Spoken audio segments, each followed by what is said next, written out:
Good morning. This is Monday Morning Motivation. Habakkuk is a short book consisting of 3 brief chapters. In the first 2 chapters, Habakkuk complains to God and boldly asks him some pertinent questions. He doesn't approach God with disrespect, but he asks some of the questions that we ourselves often wonder about. Why does evil seem to prosper? How long before you answer me, God? Don't you care that we seem to be perishing? When are you going to deliver us? Now, some people bury their questions, they squash their doubts and become bitter, refusing to lift up their anguished hearts to God and pour out their complaints, forgetting that the all-knowing God sees their hearts and knows their thoughts. Not so with this prophet. He sought the only source where he knew he could find the truth. And because he did so reverently, humbly, and transparently, God responded not once, but twice.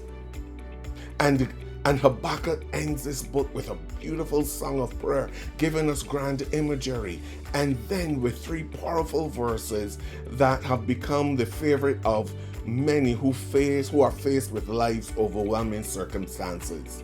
In Habakkuk chapter 3, verse 17 to 19, after looking at the devastation God showed him that was to come upon the southern kingdom of Judah because of their wickedness, despite constant warnings by prophets, Habakkuk concluded with this bold, powerful declaration. Even though the fig trees have no blossoms, and there are no grapes on the vines, even though the olive crop fails and the fields lie empty and barren, even though the flocks die in the fields and the barns are empty, yet I will rejoice in the Lord. I will be joyful in the God of my salvation. The sovereign Lord is my strength. He makes me as sure-footed as a deer, able to tread upon the heights. Now, what moved Habakkuk to this firm stance when he had first started out his discourse in despair and with difficult questions? The Lord faithfully responded, and even though what God showed the prophet included some gloom and doom, Habakkuk wasn't left hopeless. God showed him that though at times it doesn't appear that way, He is very much in control of this world and the circumstances of life for all those who will seek Him for truth and refuge. Because Habakkuk cried out to God during his struggles and laid his complaint before Him, the answer came to him with words of hope that strengthened him to allow him to move from despair to the song of confident declaration in chapter 3. Also note that God didn't rebuke Habakkuk for questioning him either, but instead showed him heaven's perspective, cluing him in on the bigger picture and showing him God's greater purpose. This is then what evoked Habakkuk's response in the 3 verses I read earlier. Note also how Habakkuk opened his song to the Lord.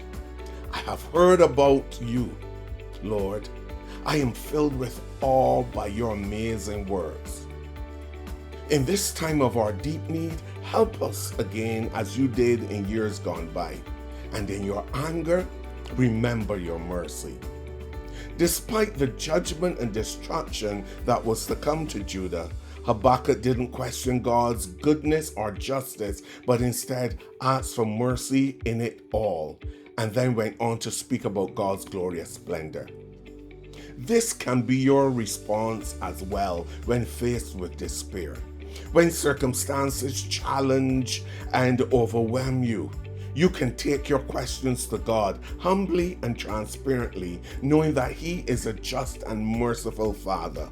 I guarantee you that if you follow Habakkuk's model for when life gets difficult, you can come away declaring just as he did, that you will rejoice and be confident in the God of your salvation.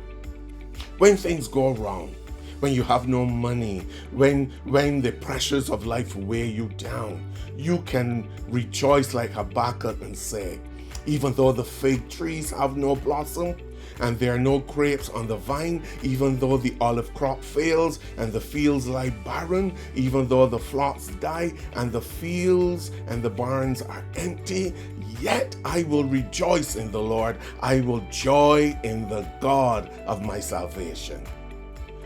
And note Habakkuk's confidence at the end of his song. God will cause him to walk on the high places because he will make his feet like that of the deer. The imagery here is that he will not be overcome by life circumstances, no matter how bad they come, but rather he will be able to leap from one obstacle to the next, sure-footed and confident, because he had come to find strength in the one who was in total control of everything. Therefore, rejoice even though nothing seems to be happening for you. These may be hard economic times, and there may be even failures in what you had hoped would produce a harvest for you.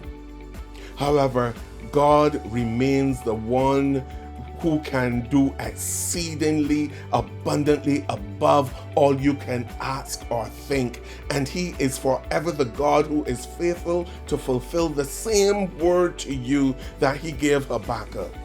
I am doing something in your own day, something you wouldn't believe even if someone told you about it. God is going to do something new for you. So be joyful in the Lord today. Rejoice. There is a hope for you still. You are not cut off. No.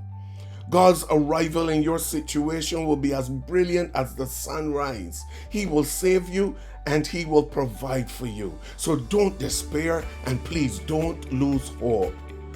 Go to the Lord with your questions and have faith in him to come through for you, and then wait expectantly for his response, for he will surely come. Amen.